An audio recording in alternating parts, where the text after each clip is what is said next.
Welcome to CISOs Insiders Podcast. In this podcast, I'll be interviewing leading CISOs in the industry for a light conversation about anything from their favorite drinks to favorite vendor to key influencers' biggest accomplishments and failures, myths they like to debunk, advice they want to give out, and even some tips they can extend to the eager vendor who's knocking on their door.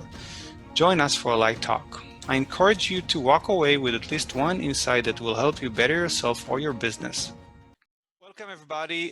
Today we will be speaking to Liran Sheinbox, a hacker by trade who turned CISO pretty recently, I think about a year ago. So doing a quick research about Liran has spent the last 9 years in various hacker and research roles before transitioning into the CISO role over at Playtika. And for those of you who don't know, Playtika is kind of a giant in the gaming space, and maybe Liran can shed some more light about that and maybe provide some intro about himself. Sure. So as you said, basically a little bit about me. I'm 34 years old. Been practicing technology in the last 16 years. So ever since the army, we all done the same training route. I believe. Coming from a unit called Mamra, I'm doing a lot of programming, and then in the last 10 years, I decided that just programming by itself is not sufficient for me, and I find myself attracted a little bit more to cybersecurity. And then I pretty much did the entire round of things that needs to be covered by security individual, whether it's doing a lot of penetration testing, risk analysis, and been searching for malware and been investigating malwares and financial malwares and a lot of reverse engineering, promoting a lot of education, and ended up in the last 5 years or something like that before I joined Playtika to being in a partnership which I helped to establish to a company that is focused around automotive cybersecurity. Some kind of a joint venture between VW and my previous company that I've worked with, called Cymotiv, and I ended up afterwards in Playtika.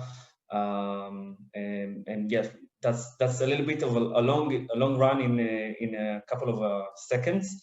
A little bit about Playtika. Playtika is, as you said, it's a giant of gaming industry. People might confuse it between some kind of a gambling industry, but it's not. It's more of a casual gaming, social gaming. You can differentiate Playtika or split Playtika into two divisions. We have the social gaming or social casino gaming, which are more based of lucky slots machine games and poker, where people usually play for fun. They either pay to get some virtual coins or get some a little bit more tones. And in the results, we usually either give them a couple of albums or promote their ranks, but we do not give handouts any kind of money. So this is the first division. And the other division, it's more of a casual playing, casual gaming, where you find games that are a little bit more or less looks like a Candy Crush or some kind of a hinting games. Find the specific item in the screen, and this is one of the fastest growing division that we have right now in Playtika, one of our targets, and we invested a lot of money in that division in the last couple of years. Okay. Thank you for the comprehensive intro here. Two comments I wanted to mention. So you spoke briefly about the fact that you were promoting education, and if I remember correctly, you were actually one of the original trainers that we onboarded as part of our internal training program to establish our penetration testing team. I think that was maybe 6 or 7 years back. And I also remember, and you mentioned Cymotiv, which is a super interesting company led by even more interesting people. I think Yuval Diskin and Safrir, forgot his last name. So definitely, and if I remember correctly, Cymotiv was very focused on providing penetration testing services for the vehicle industry. Is that correct? Yeah. Yeah. So few things. It's Yuval Diskin's companies and Zafir Katz and Tamir Bechor's. I joined in the company on his previous routes before it was named Cymotiv. In the old glory days, it was named DAT, Diskin Advanced Technologies.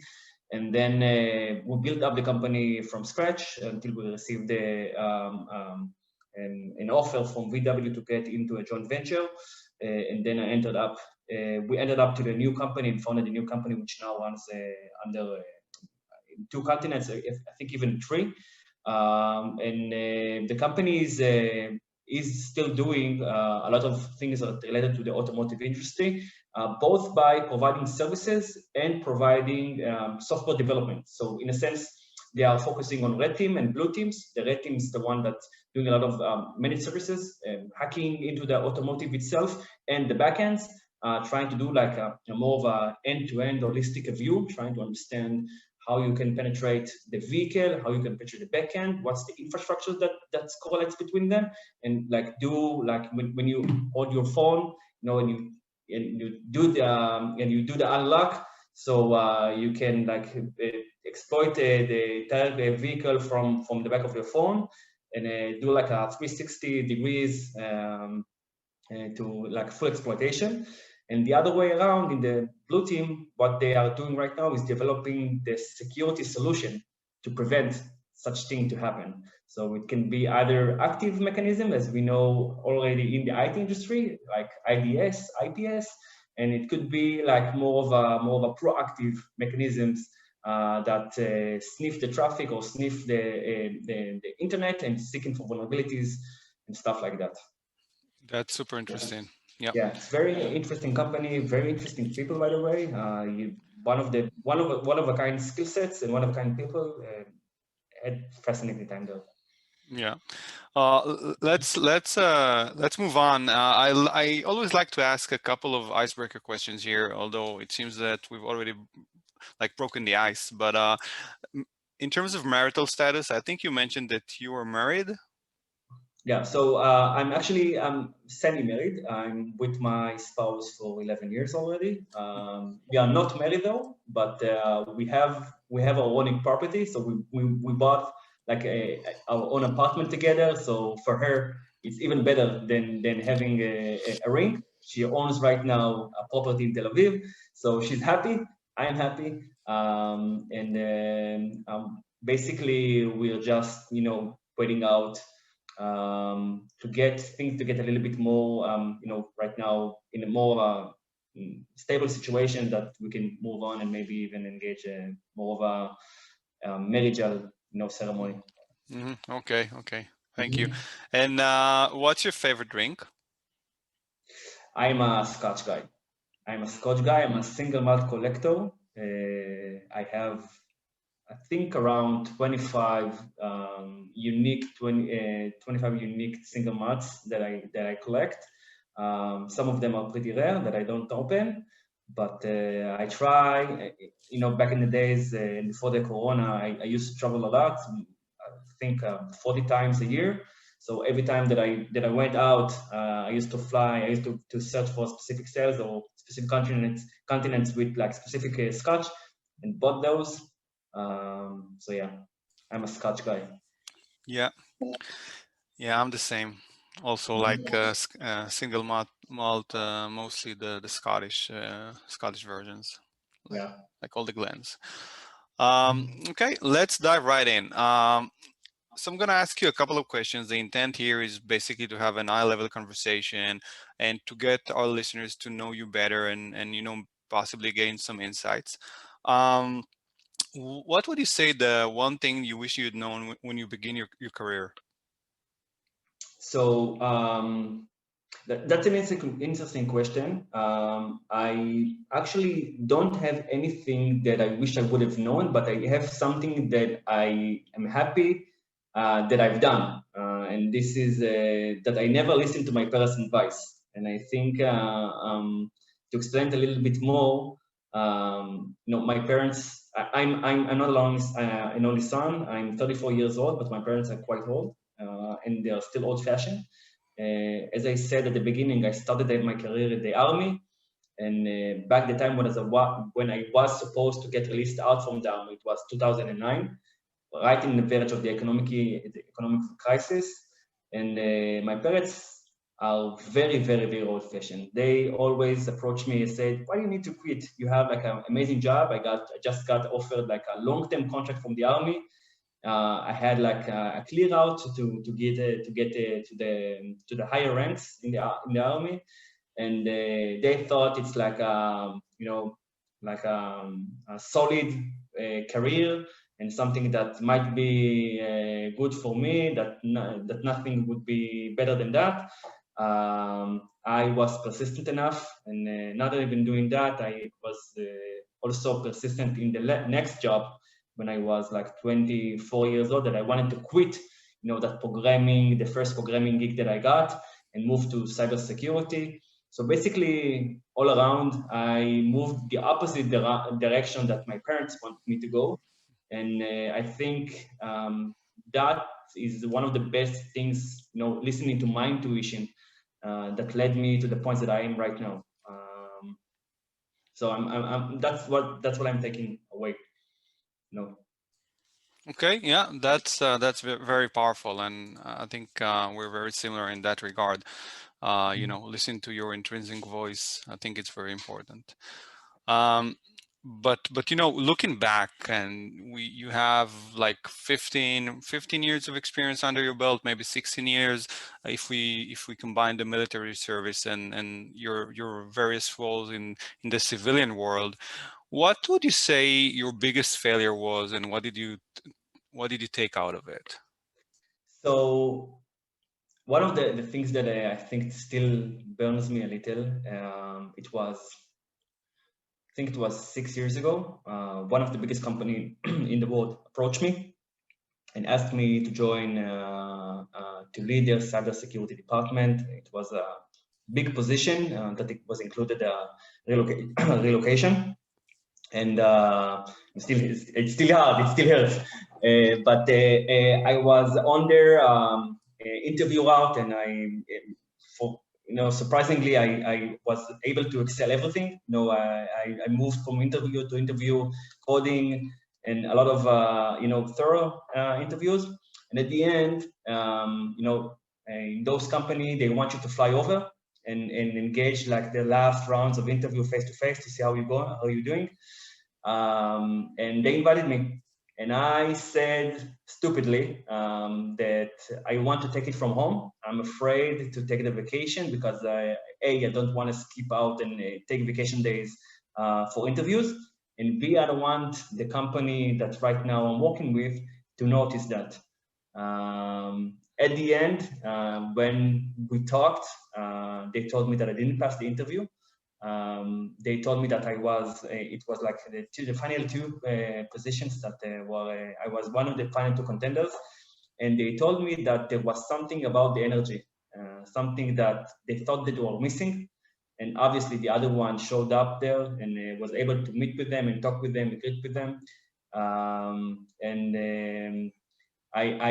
They didn't say it explicitly, but I got to understanding that if I would have been flown there, I think the chance could have been a little bit better, and maybe the tables would have turned, and I could have gone in position. So it's not it's a failure in terms of professional failure, but more of a self failure, something that I took in with, and I still remember that. It still hurts, even though when you experience it today from the place that you are today. But I had a closure, so it was good. The company approached me like 2 months ago, and they reached out to me, and they wanted me to establish the same department again, but in Israel. But this time I told them around and said no. I'm happy to Playtika, but it was a nice closure for me to right now to be able to say to them no and to be honored by this position. But I think this is one of the best memories that I have in failures. Yeah, it's amazing like how ingrained a failure can be as opposed to a success. You always remember failures much more so like much more vividly than successes, I think. But Yeah. okay, I mean, I think if it were to happen today, the results might be different because nowadays everybody's accustomed to working through Zoom, and it's the way to Exactly. do business. Yeah. Exactly, and I think, by the way, it's something that, as I said, it's not a professional one, but it's still, it's I'm still hunted by that, but it's still driving me to the point that right now I know what they mean, and I know, and I got the hint what I need to do better. I mean, it took me not that little time to wake up from the broken dream and make sure that everything is well, because it's like crushing your dreams, and you learn a lot from that, even though it's not just professional. Yeah, yeah. And what would you say your biggest accomplishment was then? So back to Cymotiv. Before we renamed ourselves to Cymotiv, we had the company named DAT, Disk in Advanced Technologies. So that company was a consulting service. Before we had like any product development, we were a consulting service that did work with VW and others. And I think the one thing that I do remember the most is that we had like a couple of nice runs, but at the end we were running on fumes. So we didn't had a lot of spare money left, and we know that we are about to break even in terms of financial statements, and we didn't have anywhere else to go, and we had like very engaging talks with VW about the partnership, but talking with a giant takes time. It did take a lot of time. The processing and the contracts and everything there can take years. And I think I can say proudly that one of the projects that I led, it was a very strategical project that took 14 months. We were able to lead that project specifically with one of those OEMs, those automotive providers that belong to VW, and narrow it down so much that we were able to squeeze out a lot of leftovers to make that cost reduce so dramatically to be able to afford us a few more months. And those months at the end turned out to be the critical ones, because at the last month that we had in spare money, we were able to sign the contract with VW. So if we wouldn't have been saving that much money, we were probably being closed before that. So I take a lot of credit of being able to provide a company and working with them, tighten up as much as we can in order to make down the agreement completed and form up the company. And I think this is one of the best things that happened to me in Cymotiv.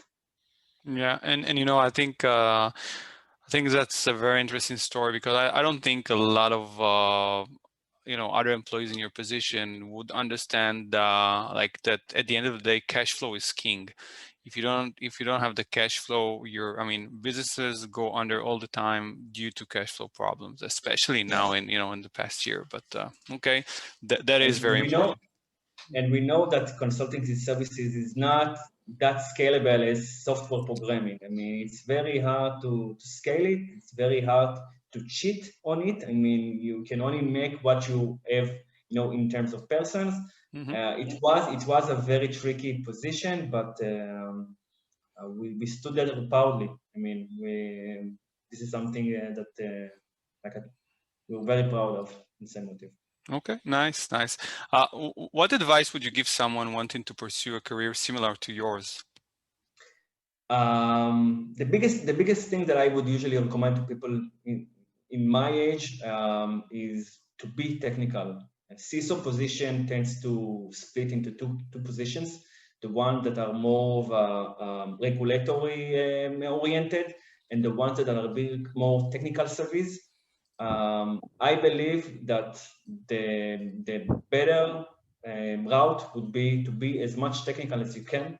I specifically classify myself as the one that has technical depth, because when you are technical, you understand really the company needs. And when you don't chase certificates and don't chase any regulations, the other things come as well. So when you take out your, when you take care of your organization, understand what are really the critical needs, both the business needs and both the security needs, the certification, the regulation, everything that is in that order will come as well. Being forcing to do something that is the opposite way around, we likely to be chaotic on the business itself.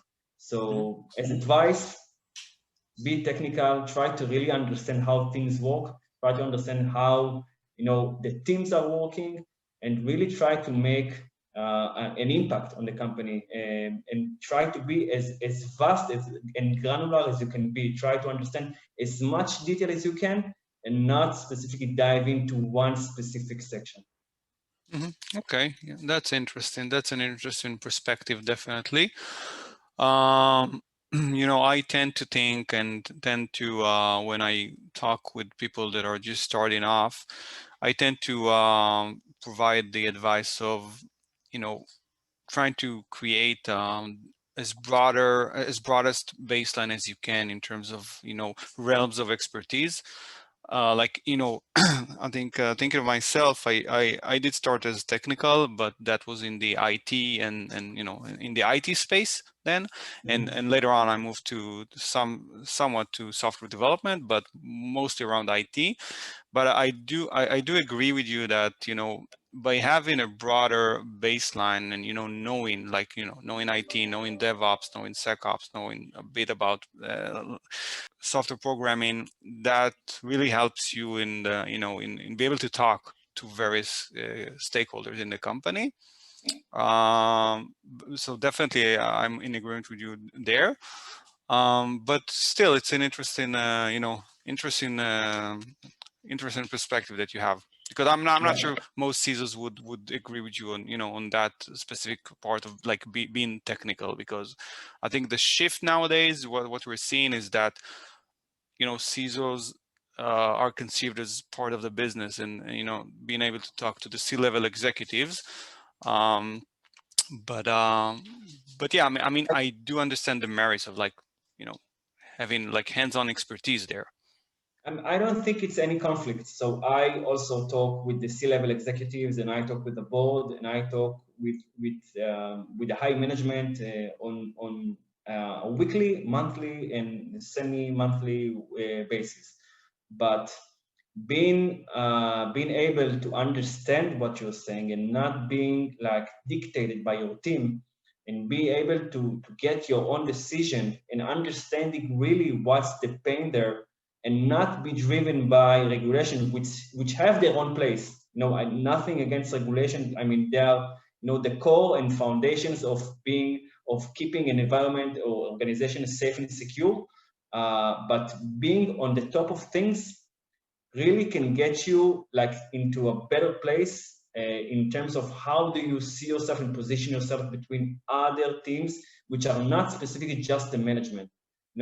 Being a CISO, it's a hands-on, and it's one of the top priority to being able to dictate and tell the management what's going on. But this is not all. And I think that right now, when looking at the picture, I can see specifically in Israel, and with all respect to all over the world, I see two types of CISOs: the young CISOs and the little bit more mature CISOs, and you can see the difference of technicalities between them. I mean, there are people, in each side that have both, but you can see the difference between them. Okay, and I think taking into consideration the answer that you just provided, I think that also partially answers my next question, which was what are your thoughts about the role of the CISO that's actually a part of the IT organization? Mhm. I know there are So pros and cons there, and so please go ahead. yeah, so I am I think the first one in the pro usually is the corporation. So being able to promote things internally and being handled and manage those on an internal cycle would be would go a lot faster than trying to dictate something when you are on top of them or in parallel to them. So the cooperation is one thing that you can immediately feel the difference when you're on the same cart and running on the same budget and working together. The cons, however, when you are not part of it, or when you are part of it, when you are part of it, I'm sorry, is the priorities. So basically, when you have something that is above you and is managing the entire IT, and security is just one vertical in it, not always they want to take priorities in security. There are other more important, in quotes, fires that needs to be shut down, and other more critical scalability issues that needs to be done first. And you still have conflict of interests. Being able to serve your department or let go for specific things that your manager said, okay, yeah, but let's turn it around, and let's ignore it for that specific couple of months, and let's focus on that on later time. We can see it a lot happening, because you don't have the position to turn down that specific manager or that specific individual that works with you. And when you are not working with him, there's a lot more emphasis of what you can achieve and how people see you as an authority. Yeah, I think personally, I think it goes back to risk management. And as long as the organization or the manage the relevant stakeholder is willing to accept the risk of not doing something like immediately, and changing the priorities, I think that's fine. It's part of doing business. It's part of managing the organization. But let's change direction for a minute here, because I wanted to ask you a bit about like what were the best resources that have helped you along the way, because I look at your resume and I see that you're as I said, you're a hacker by trade, so I'm assuming that involves a lot of self-learning, a lot of like yeah, basically self-learning. And you mentioned like maybe not chasing the certificate, so I'm curious to hear what you have to say about that. Yeah, so I also have a bachelor's of science. I did computer science, I think 8 years ago already. I can honestly say did contribute almost nothing in terms of extra knowledge. As I said, I don't believe that much in certificates, but it's something that my parents insisted that I will have, so I had it. But I got most of my knowledge, as you said, by exploring. I was an active bug bounter for years, for 5 years. I still do it for some time. I was on PayPal top 10 bug bounty hunter for half a year. So I was one of the biggest achievers that they had for, I think it was the year 2017. And being able to explore, research yourself, and being able to develop, even when the market developed by itself, having been able to do like bug bounty when 10 years ago it wasn't that obvious to make it, to do it, exposes you to a lot of materials, exposes you to a lot of environments, new technologies, and basically you learn. And not learning also, you also earn money, and you take a lot of profit from that. And I think beside experimenting by myself, trying to explore new technologies and learning, I think friends, people that I was fortunate enough to work with, specifically in the security industry, working with a lot of big executives and big, heavy, fast-minded CTOs and technical people that focused me on the right direction. We, by the way, know a few of them together, Shaichen and other people that, along the way helped me to reach to the place that I am right now. And I think those two, or with the bug bounty and researching by myself, are the main things that help me get around here. Mm-hmm. And I know you just alluded to that, but being a self-learner, but no, I think no man is an island. I think that's the expression.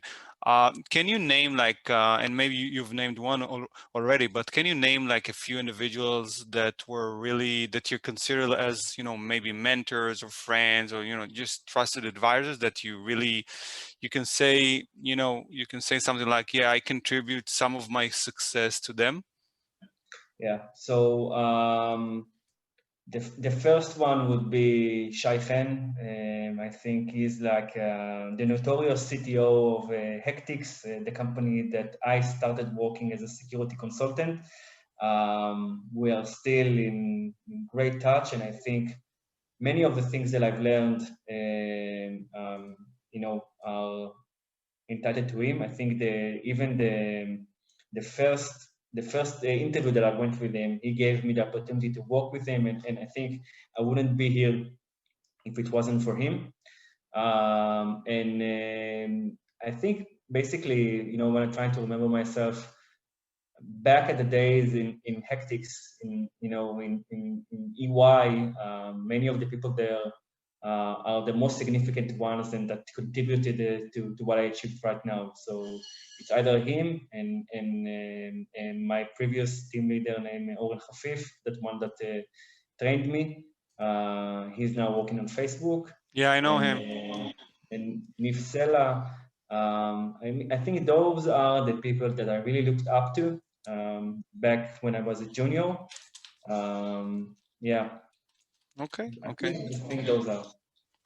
Yeah, good people. And to those of you who don't know, the company Hactix was acquired probably 7 or 8 years ago by EY, by Ernst and Young. 2011, 2000, yeah. So 10 years ago by EY. 10 Okay. years ago.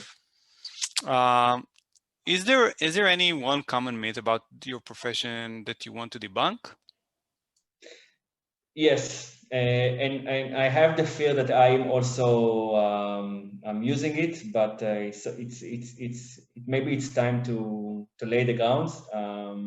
Enough selling fear. Fear factor right now doesn't work.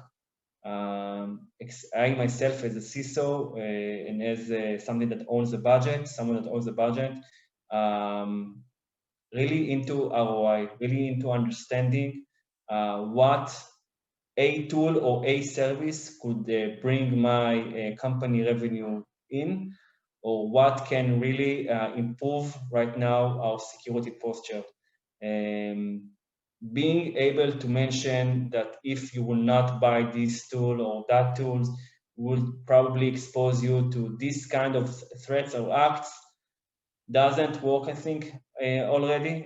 It didn't work. It started, maybe it worked started, on specific individual cases, but the market needs to shift to more of a business side to understand and translate what really the management, the people that manage me are interested of. Being able to see what really generates a profit or really save the effort. Yeah. And I would encourage our listeners to listen to the podcast I had with Ian Amit.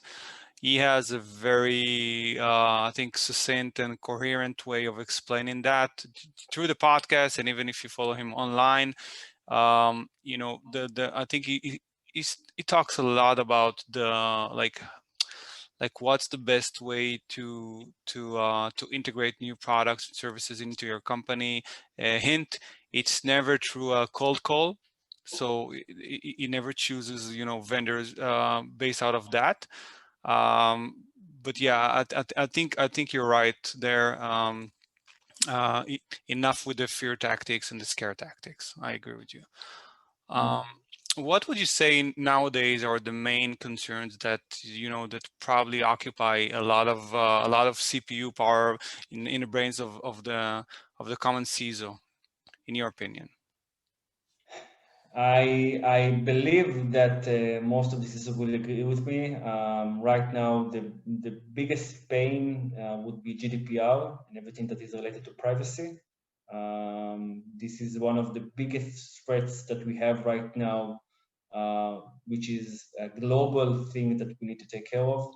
I know that my company and our team worked tirelessly for the past 2.5 years to make sure that our environment is ready before we go live into IPO.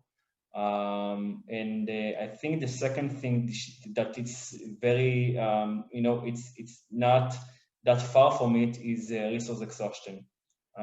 Because of we have lots of security products and lots of things that we need to take care of, both by product security and by corporate security.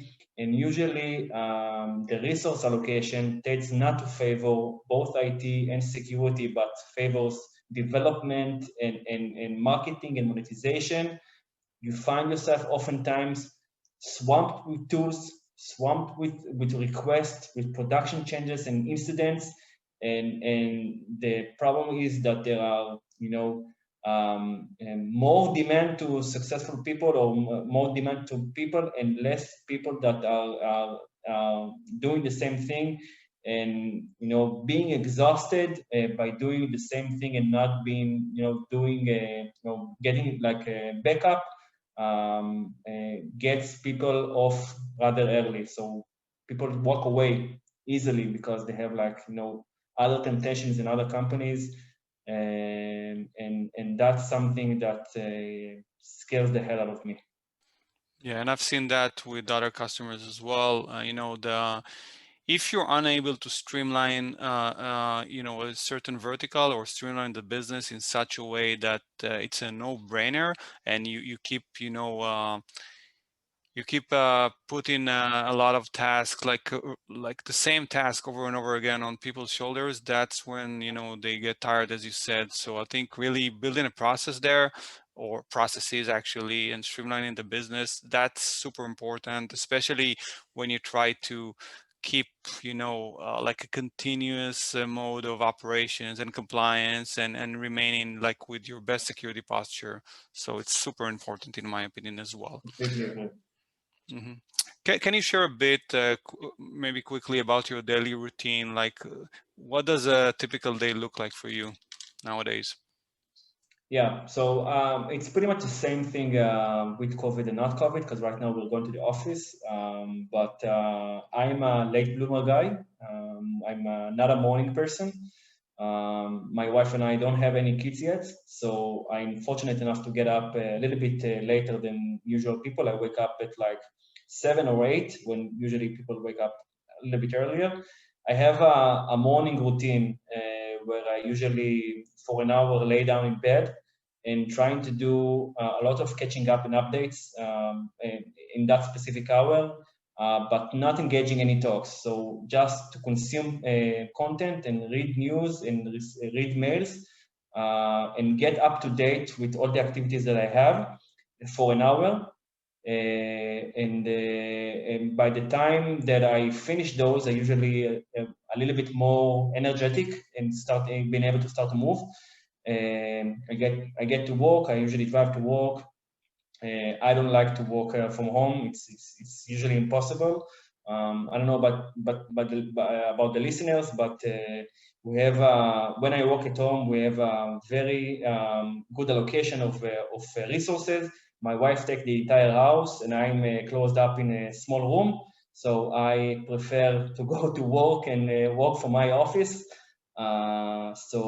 Usually I work for the office. I end up the day, at least the office day, at around 7. Meetings usually are done by 6:30, and then I get the last things of business done by 7. And I work out a lot, so I work out 4 times a week. So if I'm not working out, I try to meet up with friends. Day by day, usually we have a lot of mails and meetings in the middle. By the time that I get back, it's around 10, 11. Me and my wife sit down. She also works in the high-tech industry, so she also gets back from work a little bit late. And we eat, we talk, and she falls asleep around 12, and I try to fall asleep at around 2:30, and sleep like a decent 6 hours, 6.5 hours of sleep. And do the same thing again over by tomorrow. Mm-hmm. Okay, thank you for sharing that. And I'm not sure many listeners can relate to what you said about your wife taking like the entire house. You know, it usually doesn't happen. Uh, but anyhow, let's shift gears for a moment. If you could step into my shoes as the CEO of a consulting group, or maybe consider other vendors for that purpose as well, do you think you'd ask yourself something different that I might not have asked myself?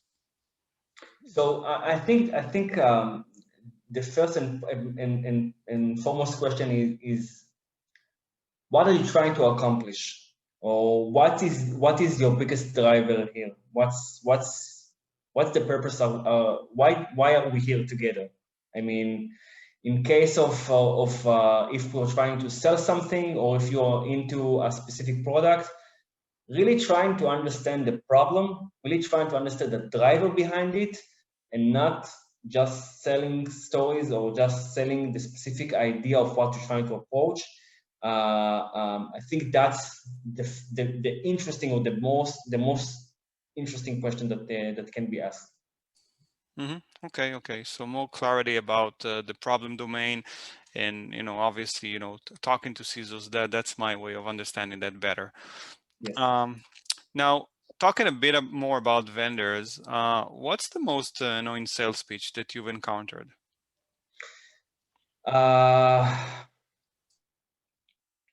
So let me think. So I had it's not that of a self pitch, but yeah, when I think about something that really annoyed me, there is one big specific thing that I've encountered that I don't forget. Also, we had in one company that I worked an incident, one breach, that we thought that our company's information was stolen, and we were asked to verify that with a third party. So we given out one of our third parties our information to handle, and that third party was exploited and was taken over. He has his account was broke, and went to investigate if there was any signs of information leakage. When we talked with that specific provider, he didn't know anything about security. So he promised that he will bring the top-notch expert in the field to help us to investigate him. So we will act as his liaison to see what's going on. As it turned, he brought in one of a sales-oriented guy that instead of trying to give or hand out information, the entire speech that he gave our security department was he was the top on the industry and he knows better. And when we asked him to provide something, he simply refused and said that this is doesn't work that way. But according to his knowledge, everything that he's saying right now is the secure way. And we need to trust him that right now the security protective mechanism that he placed in should have been securing for any future incidents. So it was like a constant fight between us asking for evidence to investigate and him explaining that it doesn't matter what happened in the past, but it matters what happens in right now. So incident or incident, never mind about that. We don't have any logs. We are now safe. Forget about the incident. We don't care if the information was leaked out. We are now secure. And it was Mm-hmm. horrible. Yeah, it sounds a bit condescending, definitely. Yeah. So what it is that you are looking for in a vendor? Because I'm assuming you work with vendors, correct? Yeah. So I'm working with a lot of vendors. An interesting story about that. It also resembles to the question that you asked about a couple of questions before. So when I'm working with vendors, usually I understand when people do the sales pitch and they have to do it and it's okay.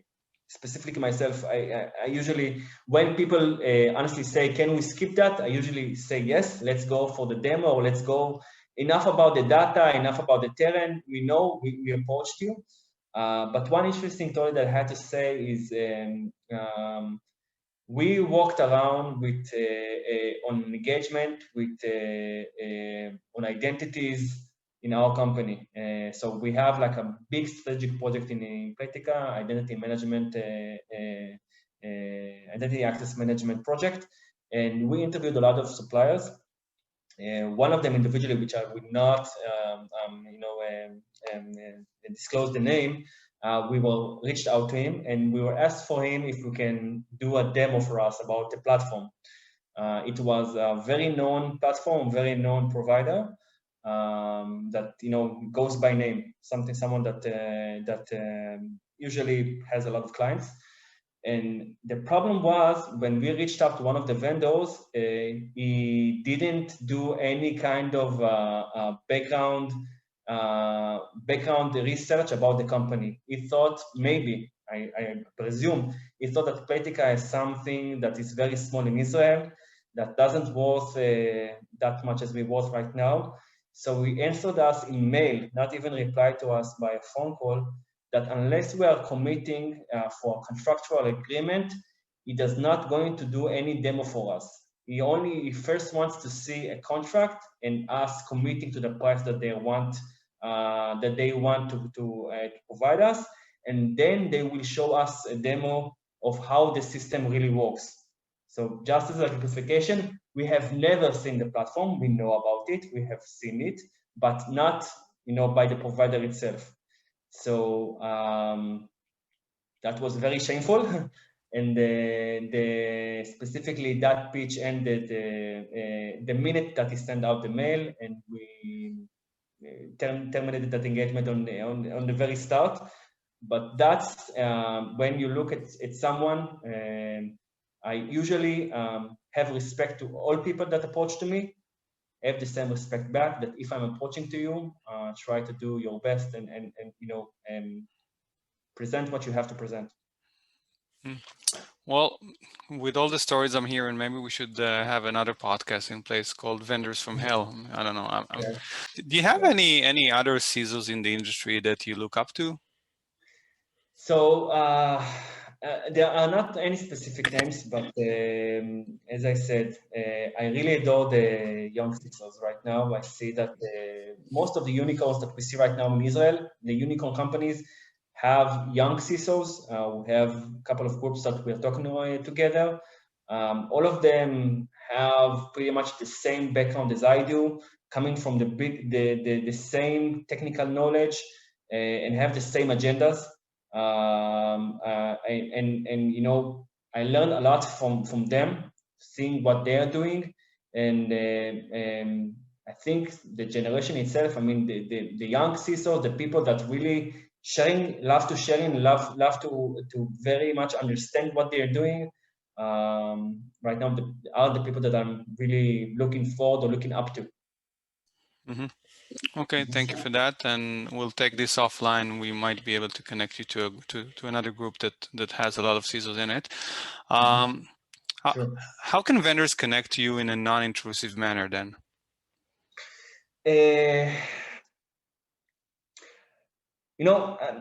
I don't think they can, but it's not in a bad way, because when you position yourself as a CISO and a vendor approach to you, even if it's not in an intrusive way, you will always think of it as something that he's a vendor is in trying to sell to me. I'm in a perspective that I don't mind. I mean, that's their job. They're getting that. They're getting paid for that, and it's okay. So if you want to connect with me, I think the best way would do to reach out via LinkedIn, to send a message. It's okay to send a couple of messages and even mails. I respect that. Just don't call directly to my number, or don't try to add me on other social medias, because I usually try to separate those between my business activities. But I think I don't have any problem with sellers and vendors trying to reach out via LinkedIn. I really try to answer to all of them, even if it's not interesting to Playtika at the moment. I try to say no to people that I can't provide answer at the moment. So that's the way. Mm-hmm. Okay. And if our other listeners, not necessarily a vendor, would like to connect with you online, should they be using LinkedIn as well? Yes. Yes. So I'm not just that active guy in other platform. I have a Facebook account, but usually I use it for getting into groups. I don't have TikTok. I don't have Instagram. I don't have any other things. I have my Twitter, but also I just consumed content from it. So LinkedIn would be the best way to connect. Mm-hmm. Okay, thank you. Is there any single most important thing that you can point to that you consider to be most important in your career? Never be full. Always strive for something better. Always strive to do a little bit more. Try to be active as you can. To myself, and this is myself only. I call it there are a couple of ways to measure my happiness with a place or my satisfaction with a place. I call it whiny time, or for other listeners that are around the world, CNN time. When I see that I sit and consume more than like 30 minutes a day of news or social media, that means usually that I don't have a lot of work. And this means that something needs to be changed. Either it's I need to push something a little bit more, or if it's something that's going very persistent, that I might need to change even the position itself. I like to be occupied. I like to drive things up. I always am trying to look at the targets at the end, what I'm trying to reach, whether it's by position, whether it's by driving the company itself, or whether it's by my own accomplishment in something. And always, being in eyes of the target and try to strive for that. Mm-hmm. Okay, thank you for that as well. Do you have any favorite, like, or any inspiring books or movies or whatever TV shows that you've watched or listened to, like recently, that you'd like to share? So I'm a Shark fan. I'm a Shark Tank fan. I'm also specifically, if it was in other world or another universe, I would be practicing in real estate. This is one of my biggest aspirations, something that I work with in my spare time. So I'm a lot more interesting in to spend my hobbies in trying to locate the real estate properties, whether it's in Israel or around the world. And as specific TV shows, I always love to see other entrepreneurs. I specifically love the Shark Tank United States because you can really understand how Shark thinks, and I think it's the closest reality that it's not, trashy. It's really give you creative ideas, creative minds. Shows you a little bit more about the entrepreneurs around the world and show you how Shark thinks. So I'm a constant follower, and I love it. Mm-hmm. Yeah. Okay. And what? Let's say money was never an issue, or did you have any thoughts about what you would do with your life if money was not an issue? Professional gamer, for sure. Well, Professional gamer. that Yeah. was fast. Yeah. I actually, before I became, it reminds me, the first thing that I've done, before I even got into the army, and I did study computer science and everything. I was one of the first professional gamers in Israel. I played the Unreal Tournament '99, Oh, I and remember that one.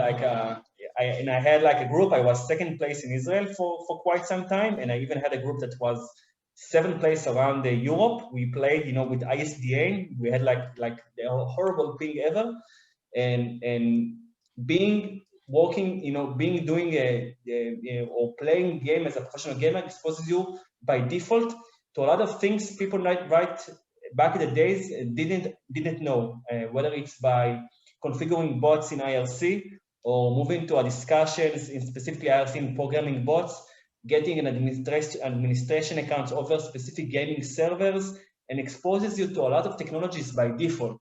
And my first attack that I've done was actually at that age, specific 16, when we had like one of the matches against an Israeli team, and we wanted, the opponent not to show up, so we just ping flooded the hell of the one of competitors. So all of us, send like pings specific to the server that we know that people are going to log in, and By that, creating what, like a denial of service attack, basically? Yeah.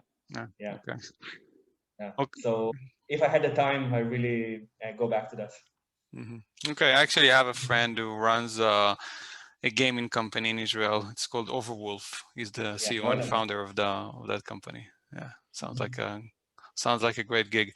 Well, I guess I want to be respectful of your time, and I guess we're a bit over the time that we allotted for this. So let me take this opportunity to thank you. I'm really thankful that you took the time. I know it's like what, 10-20 p.m. right now in Israel. So thank you for taking the time to talk with me, and hopefully your insights and the value that you provided here would resonate with some of our listeners. And would be happy to keep in touch, and feel free to reach out for anything that you might need. My pleasure. Thank you for having me. Yeah, thank you, Liran. Thank you for joining us for another episode of CISOs Insiders. Hope you enjoyed today's episode. For more professional content, please check us out on social media.